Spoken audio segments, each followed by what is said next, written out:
नमस्कार, the credible news में आपका स्वागत है। मैं हूं शालिनी। देश विदेश से जुड़ी कुछ बड़ी खबरों में आज हम सबसे पहले जानेंगे यमुना किनारे रेल बनाते बनाते नदी में गिरे बीजेपी विधायक क्यों हुए भयंकर ट्रोल।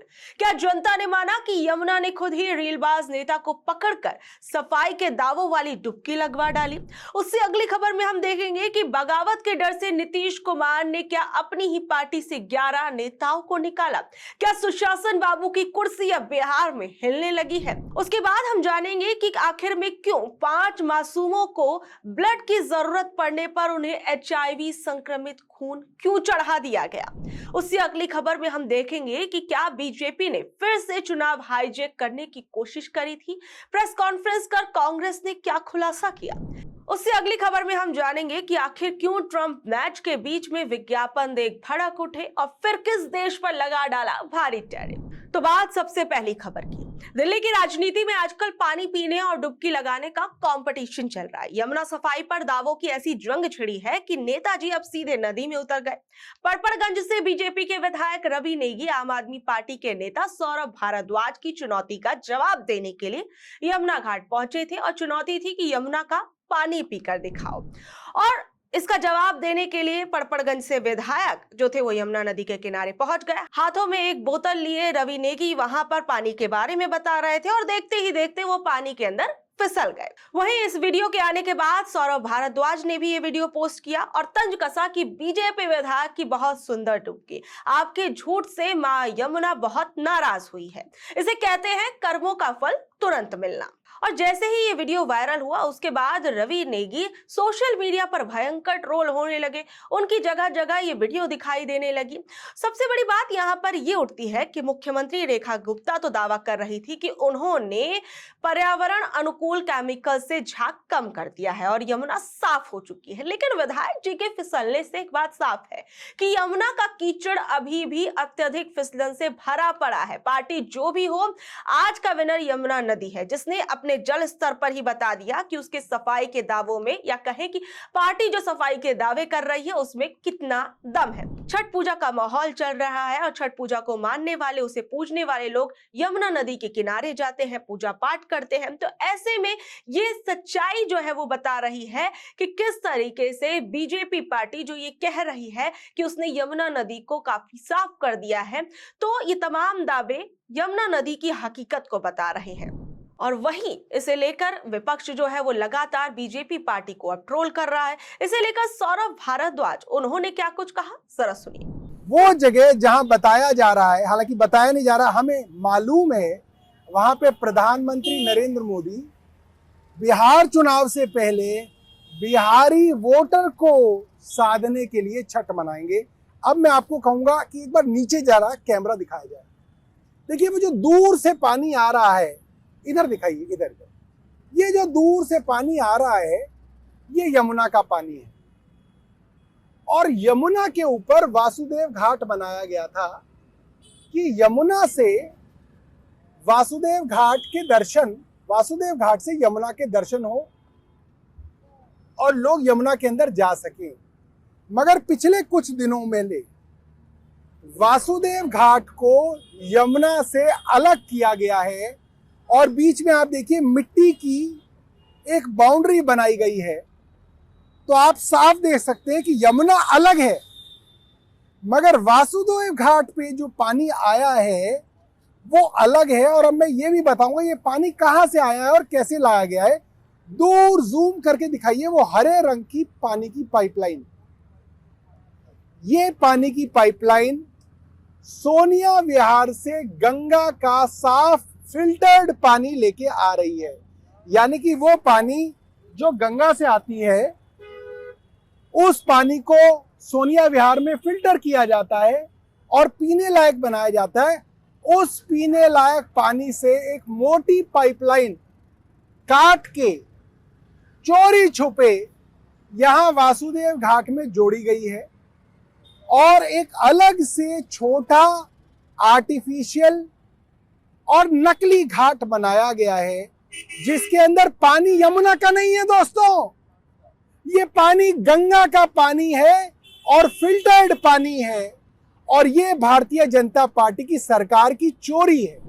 और अब अगली खबर में हम बिहार के बारे में जानेंगे। नीतीश कुमार ने चुनाव से ठीक पहले 11 नेताओं को अपनी पार्टी से निकालकर पार्टी में अनुशासन का संदेश देने की कोशिश की, लेकिन ये कार्रवाई नीतीश कुमार की पार्टी की कमजोरी को चीख चीख कर लाउड स्पीकर में बता रही है कि पार्टी में नीतीश कुमार के हालात कुछ ठीक नहीं है।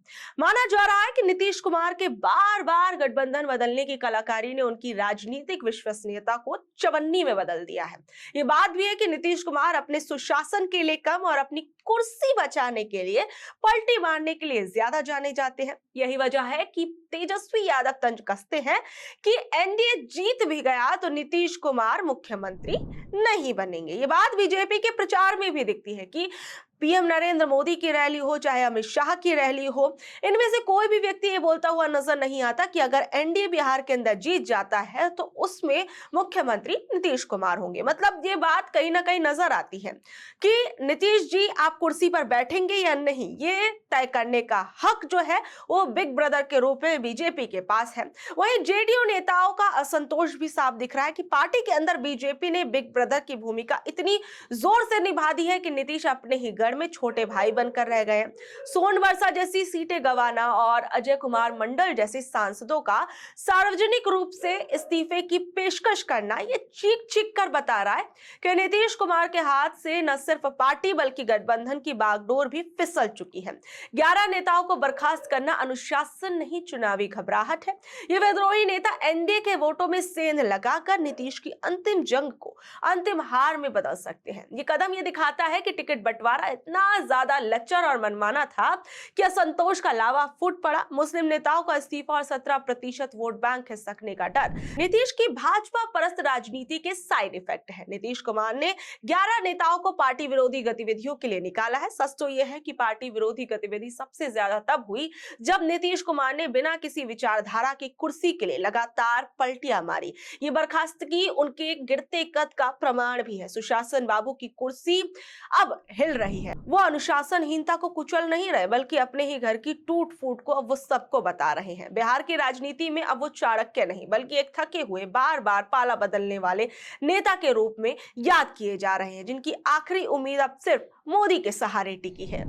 अब बात अगली खबर की, जहां 5 मासूमों की जान के साथ खिलवाड़ किया गया। झारखंड के पश्चिमी सिंहभूम जिले से आई एक दिल दहला देने वाली खबर ने पूरे राज्य के स्वास्थ्य सिस्टम पर सवाल खड़े कर दिए। चाईबासा के सरकारी अस्पताल के ब्लड बैंक में मानवता को शर्मसार करने वाली एक बड़ी लापरवाही सामने आई। यहाँ थैलेसीमिया जैसी गंभीर बीमारी से जूझ रहे 5 मासूम बच्चों को HIV संक्रमित खून चढ़ाने का भयानक आरोप लगा। ये सिर्फ एक मेडिकल चूक नहीं है, ये सीधे आपराधिक लापरवाही है। मामला तब सामने आया जब थैलेसीमिया से पीड़ित एक 7 साल के बच्चे के परिवार ने अस्पताल के ब्लड बैंक पर HIV संक्रमित ब्लड चढ़ाने का आरोप लगाया। शिकायत मिलते ही हड़कंप मच गया। आनन फानन में जांच के लिए रांची से एक high level medical team Chaibasa पहुंची और टीम के शुरुआती जांच में जो सामने आया वो भयानक था। वो अकेला बच्चा नहीं था, ब्लड बैंक से खून ले रहे 4 और थैलेसीमिया पीड़ित बच्चे HIV पॉजिटिव पाए गए, जिससे कुल संक्रमित बच्चों की संख्या 5 हो गई। ये सभी बच्चे नियमित रूप से इसी अस्पताल से खून ले रहे थे। सवाल यह है कि हमारी सरकारी स्वास्थ्य सेवाएं किस दिशा में जा रही हैं? क्या ब्लड बैंक की खून की जांच और सुरक्षा प्रोटोकॉल सिर्फ कागजों पर है? ब्लड बैंक की जांच में गड़बड़ियां क्यों पाई गई और इन कमियों के लिए कौन जिम्मेदार है? ये तमाम सवाल इस घटना के बाद उठते हैं। अब अगली खबर, ट्रंप मैच के बीच में एक विज्ञापन देख के क्यों भड़क उठे?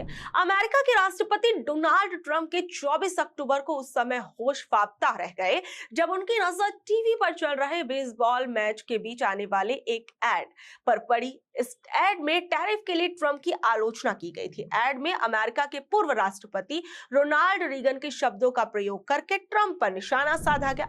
डोनाल्ड ट्रंप का कनाडा पर 10% टैरिफ बढ़ाने और व्यापार वार्ता रोकने का फैसला एक टीवी विज्ञापन पर आया गुस्सा था। ये विज्ञापन कनाडा की ओंटारियो प्रांतीय सरकार ने बेसबॉल वर्ल्ड सीरीज के दौरान चलाया था। इस विज्ञापन में पूर्व राष्ट्रपति रोनाल्ड रीगन ने 1987 के एक भाषण के कुछ हिस्सों को मिलाकर यह संदेश दिया था कि टैरिफ अंततः हर अमेरिकी ग्राहक और मजदूर को नुकसान पहुंचाता है, जो सीधे तौर पर ट्रंप की व्यापार नीति की आलोचना थी। ट्रंप ने इस ऐड को देखते ही इसे गुमराह करने वाला फ्रॉड बता डाला और आरोप लगाया कि रीगन के भाषण के ऑडियो से छेड़छाड़ की गई है। उनका मानना था कि रीगन नेशनल सिक्योरिटी के लिए टैरिफ पसंद करते थे। इस आलोचना से भड़ककर ट्रंप ने कनाडा पर पहले से लगे 35% टैरिफ के ऊपर 10% की टैरिफ और बढ़ा दिया, और जिससे कुल टैरिफ 45% हो गया। साथ ही उन्होंने कनाडा के साथ व्यापार समझौते पर चल रही सारी बातचीत पूरी तरह बंद कर दी। कनाडा के प्रधानमंत्री मार्क कार्नी ने बातचीत फिर से शुरू करने की इच्छा जताई, लेकिन ट्रंप अपने इस गुस्से वाले फैसले पर डटे रहे।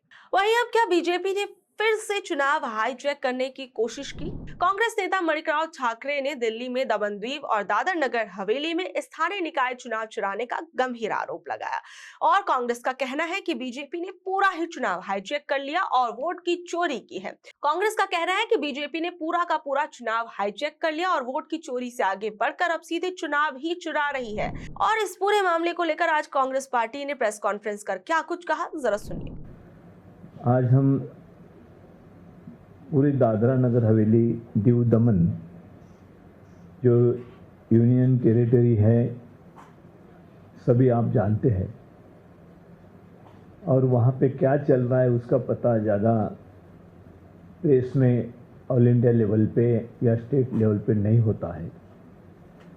लेकिन जो भी बात हमारे सामने इस लोकल बॉडी चुनाव के तहत आई है उसमें से पता चलता है कि ये यहाँ पे क्या होने जा रहा है, किस तरीके का प्रशासन चलाया जा रहा है। जो संविधान के तहत चुनाव सही तरीके से होना चाहिए वो किस तरीके से धांधली इस यहाँ पे हो रही है, जो आज मैं यहाँ पे आपके सामने इस चुनाव के माध्यम से आपको उजागर करना चाहता हूँ। ये जो यहाँ पे एडमिनिस्ट्रेटर है, जो प्रफुल्ल पटेल करके एडमिनिस्ट्रेटर है, वैसे तो कोई अधिकारी गवर्नमेंट सर्वेंट नहीं है। उनका अगर बैकग्राउंड देखा जाए तो पॉलिटिकल इसमें से ही वो वहाँ पे एडमिनिस्ट्रेटर बने हैं। तो उसके बाद जो वहाँ पे घटना हुई है, वहाँ की बहुत सारी ऐसी बातें हैं कि लोगों के सामने, समाज के सामने, पूरे देश के सामने ये बात आनी चाहिए। तो ये थी आज की खबरें। कल शाम 7 बजे फिर हाजिर होंगे अगली खबरों के साथ। अगर आपको आज की खबर अच्छी लगी, जानकारी भरी लगी, तो इसे अपने दोस्तों, रिश्तेदारों से शेयर कर लें। कल तक के लिए नमस्कार, शब्बा खैर, गुड नाइट।